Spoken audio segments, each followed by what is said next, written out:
সদায় দুজন মানুহৰ পৰা আঁতৰত থাকিব লাগে। এজন হ'ল যিজনে আপোনাৰ দোষ উলিয়ায়, যিটো দোষ আপোনাৰ নায়েই, আৰু আনজন হ'ল যিজনে আপোনাৰ গুণ উলিয়ায়, যিটো গুণ আপোনাৰ নায়েই। আজি আপোনালোকক এটি সৰু কাহিনী ক'বলৈ ওলাইছো। কাহিনীটো এনেকুৱা ধৰণৰ, এখন ৰাজ্যত এজন ৰজা আছিল। ৰজাজনৰ কোনো সন্তান নাছিল আৰু ৰজাজনৰ বয়স লাহে লাহে বাঢ়ি আহিছিল। ৰজাজন বৰ চিন্তাত পৰিছিল, কিয়নো সেই ৰাজ্যখনৰ নেক্সট ৰজা কোন হ'ব। তেওঁ কোনো এনেকুৱা মানুহ বিচাৰি পোৱা নাছিল যিজনে এই ৰাজ্যখন তেওঁৰ পিছত ভালকৈ চলাব পাৰিব। সেইবাবে ৰজাই বহুত চিন্তা কৰি অৱশেষত ৰজাই এটা সিদ্ধান্ত ললে যে ৰাজ্যৰ যিজন যোগ্য তেওঁক ৰজা পতা হ'ব। গতিকে সেই মৰ্মে ৰজাই ৰাজ্যৰ চাৰিওফালে এই খবৰটো পঠাই দিলে যে অমুক তাৰিখে ৰাজ্যত ৰজা নিৰ্বাচন কৰা হ'ব, আগন্তুক হ'বলগীয়া ৰজাজন নিৰ্বাচন কৰা হ'ব, আৰু সেই ৰজাজন চিলেকশ্যন কৰিব এতিয়াৰ ৰজাজনে। এই খবৰটো চাৰিওফালে বিয়পি পৰিল। বিয়পি পৰাৰ লগে লগে বহুত মানুহ ইচ্ছুক হৈ থাকিল যে মই ৰজা হ'ম, এনেকুৱা ধৰণৰ বহুত মানুহ ইচ্ছুক হৈ থাকিল।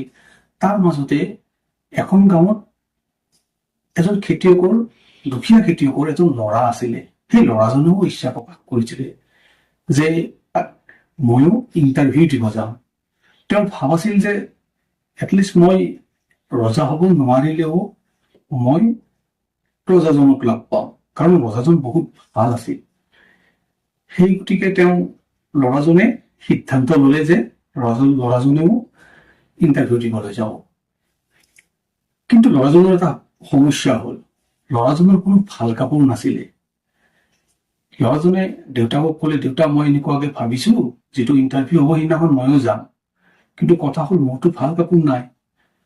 দেউতাকো আৰ্থিকভাৱে সক্ষম নাছিলে যে তাক এটা ভাল জেকেট এটা কিনি দিব, কাপোৰ এযোৰ দিব। কিন্তু বহুত চেষ্টা কৰি ল'ৰাজনে আৰু দেউতাকজনে কিবা এটা যোগাৰ কৰি জেকেট এটা কিনিলে। অৱশেষত সেই দিনটো আহি পৰিল, যিদিনাখন ইণ্টাৰভিউ আছে।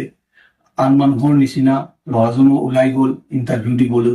গৈ থাকোতে ঠিক ৰজাৰ যিটো ৰাস্তাৰে ৰজাৰ ঘৰত যাব লাগে, কিছুদূৰ আগত এজন ল'ৰাজনে ভিখাৰী লগ পালে।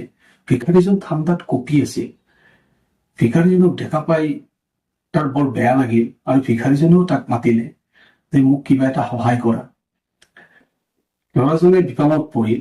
ল'ৰাজনে ভাবিলে মোৰতো একো নাই দিবলৈ, আৰু এই জেকেটটোৱে আছে আৰু তেওঁ ঠাণ্ডাত আছে, গতিকে মই এই জেকেটটোৱে দি দিম।